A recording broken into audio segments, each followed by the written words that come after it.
आज जो हम अध्याय करने जा रहे हैं उसका नाम है प्रकाश, परावर्तन तथा अपवर्तन। आज हम इसका दूसरा भाग करेंगे। तो चलिए देखते हैं इस भाग में हम क्या सीखने वाले हैं। तो इस भाग में हम सीखेंगे गोलीय दर्पणों द्वारा प्रतिबिंब कैसे बनता है। परंतु प्रतिबिंब बनाना सीखने से पहले हमें कुछ शब्दावली जानना जरूरी हो जाता है, क्योंकि हम इन शब्दावली का इस्तेमाल करेंगे जब हम दर्पणों द्वारा प्रतिबिंब बनाने की बात करेंगे। ये जितने भी शब्दावली हैं उनसे एग्जाम में 1 नंबर के प्रश्न पूछे जा सकते हैं, तो इन्हें ध्यान से देखिएगा। सबसे पहला है ध्रुव, जिसे हम P से भी डिनोट करते हैं। गोलीय दर्पणों के परावर्तक पृष्ठ के केंद्रकों को दर्पण का ध्रुव कहते हैं। यह दर्पणों के पृष्ठ पर स्थित होता है। उदाहरण के लिए यहाँ पर 2 दर्पण दिए हुए हैं, एक है अवतल दर्पण और एक है उत्तल दर्पण। यहाँ पर आप देख सकते हैं दोनों ही दर्पणों के केंद्र में P लिखा हुआ है। इसका मतलब ध्रुव है, ये ध्रुव को दिखाता है। ध्रुव के बाद बात आती है वक्रता केंद्रक की, जिसे हम C से डिनोट करते हैं। गोलीय दर्पण का परावर्तक पृष्ठ एक गोले का भाग है और इस गोले का केंद्रक गोलीय दर्पण का वक्रता केंद्रक कहलाता है। जैसा कि हम जानते हैं जो हमारा दर्पण होता है, जितने भी गोलीय दर्पण होते हैं वो एक बड़े गोले से काट कर बनाए जाते हैं। तो ये जो बड़ा गोला है उसका एक केंद्रक होगा, उसी केंद्रक को कहा जाता है वक्रता केंद्रक, जिसे हम C से डिनोट करते हैं। अब अगर इसका केंद्रक है तो ये जो सर्कल है, ये जो गोला बना है, इसकी कोई त्रिज्या भी होगी। ये जो त्रिज्या होती है इसको कहा जाता है R, और R का मतलब होता है वक्रता त्रिज्या। गोलीय दर्पण का परावर्तक पृष्ठ जिस गोले का भाग है उसकी त्रिज्या दर्पण की वक्रता त्रिज्या कहलाती है। चलिए अब बात करते हैं मुख्य अक्ष की। गोलीय दर्पणों के ध्रुव तथा वक्रता त्रिज्या से गुजरने वाली सीधी रेखा को दर्पण का मुख्य अक्ष कहते हैं। तो हम ये कह सकते हैं कि मुख्य अक्ष वह रेखा है जो वक्रता केंद्रक और ध्रुव को एक दूसरे से जोड़ता है। इसके अलावा एक पॉइंट होता है F, इसे कहा जाता है मुख्य फोकस। ये जो हमारा मुख्य फोकस है और जो हमारा ध्रुव है, इसकी जो दूरी होती है इसे हम छोटे f से डिनोट करते हैं और इसे कहा जाता है फोकस दूरी। तो फोकस दूरी क्या हुआ? गोलीय दर्पण के ध्रुव तथा मुख्य फोकस के बीच की दूरी को कहा जाता है फोकस दूरी। इसका सूत्र होता है R = 2f। यहाँ पर R हमारा वक्रता त्रिज्या है। अब जैसा कि हम जानते हैं जो वक्रता केंद्रक है हमारा C और जो हमारा ध्रुव है, हमारा मुख्य फोकस उसके बिल्कुल बीच में होता है। तो जाहिर सी बात है जो हमारा वक्रता त्रिज्या होगा और जो हमारा फोकस होगा, तो हमारा वक्रता त्रिज्या हमारा फोकस का डबल होगा और इसलिए हम कह सकते हैं R = 2f। तो चलिए अब जानते हैं कि आखिर मुख्य फोकस का काम क्या होता है।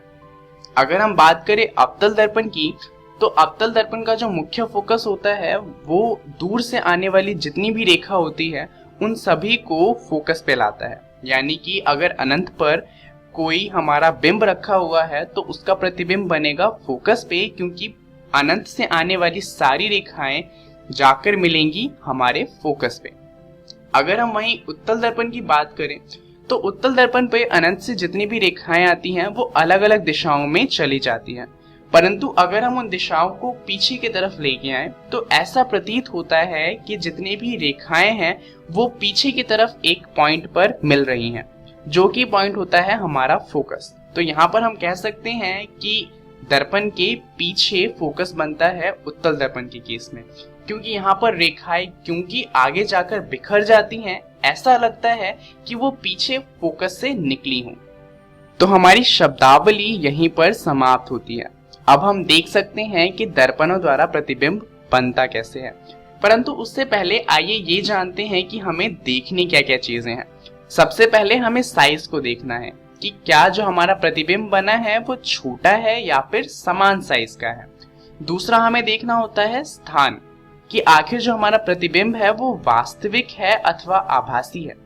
अगर जो हमारा प्रतिबिंब होगा वो मिरर की दूसरी तरफ यानी कि मिरर के अंदर बनेगा तो हम कह सकते हैं कि वो आभासी है, परंतु अगर वो मिरर के बाहर बनता है तो वो वास्तविक कहलाएगा।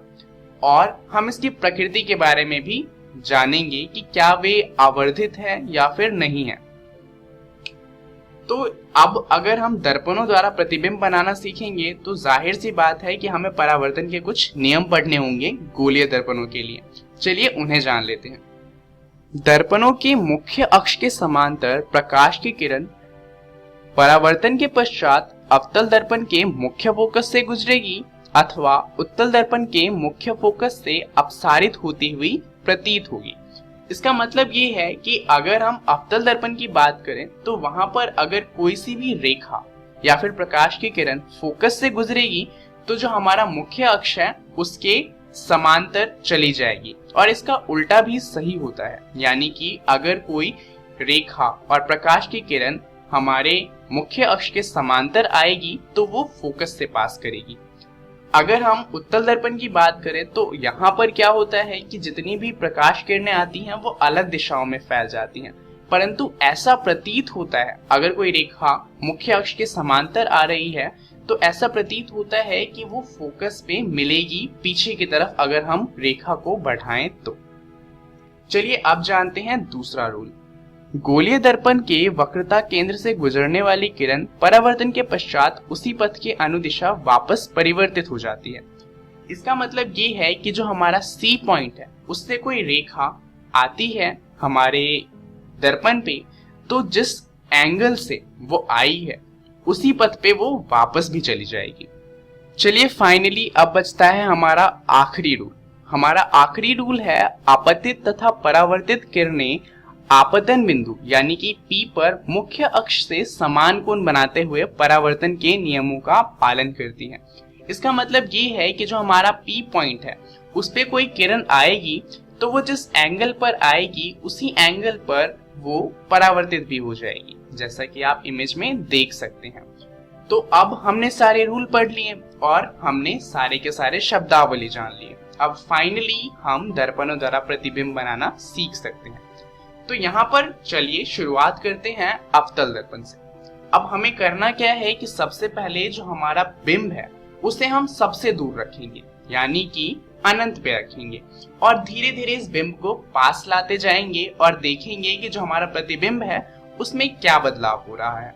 तो जब हम अनंत पर डालते हैं तो अनंत पर रखे बिंब से हमेशा पैरेलल रेखाएं आती हैं। अब जैसा कि हम जानते हैं कोई समांतर रेखा आएगी मुख्य अक्ष पे तो वो फोकस से पास करेगी, तो इसलिए जो हमारा इमेज बनेगा यानी कि जो हमारा प्रतिबिंब बनेगा वो बनेगा फोकस पर।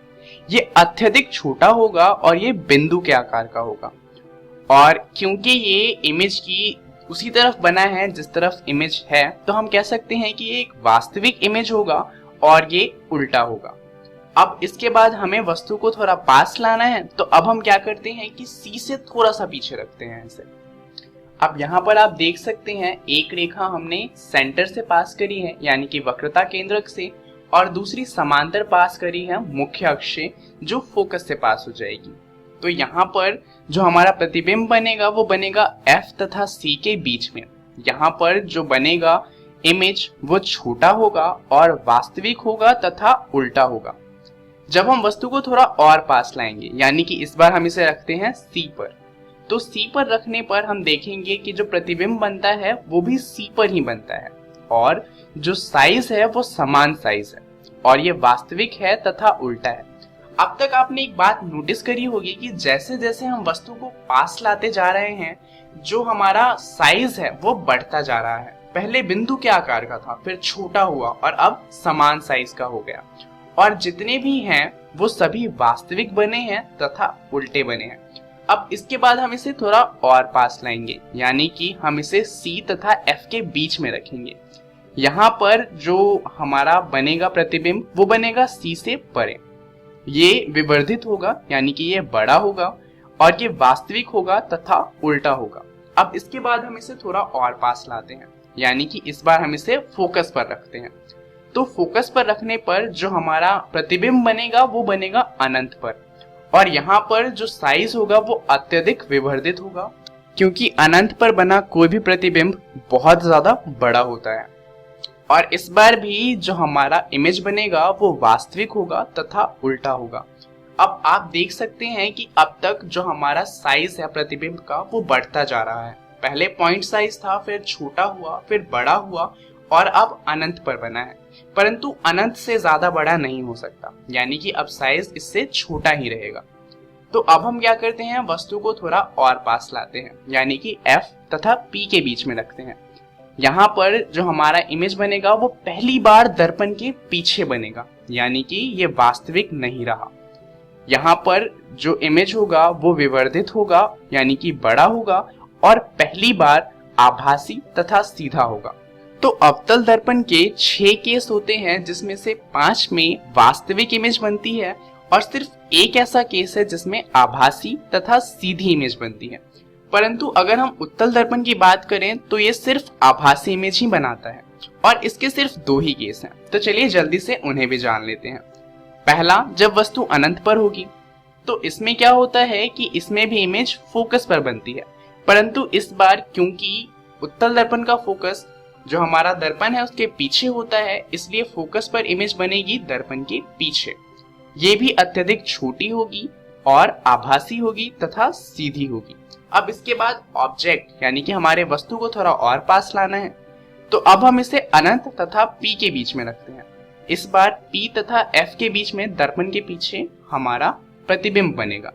इस बार प्रतिबिंब छोटा होगा और इस बार भी ये आभासी तथा सीधा होगा। तो आपने एक बात देखी होगी कि दोनों ही केस में जो हमारा प्रतिबिंब बना है वो वास्तविक वस्तु से छोटा बना है, यानी कि जो उत्तल दर्पण है उसका इस्तेमाल करके हम सिर्फ छोटे इमेज यानी कि छोटा प्रतिबिंब ही बना सकते हैं। चलिए जानते हैं इस वीडियो में हमने क्या सीखा। इस वीडियो में हमने सीखा गोलीय दर्पणों द्वारा प्रतिबिंब बनाना। इसके बारे में आप अपनी NCERT बुक का अध्याय प्रकाश, परावर्तन तथा अपवर्तन पढ़ सकते हैं। आपको जो टॉपिक पढ़ना है वो है गोलीय दर्पणों द्वारा प्रतिबिंब बनना। अगली वीडियो में हम बात करेंगे गोलीय दर्पणों के उपयोग के बारे में, चिन्ह, परिपाटी के बारे में और दर्पण सूत्र तथा आवर्धन के बारे में। इस वीडियो के लिए इतना ही। धन्यवाद।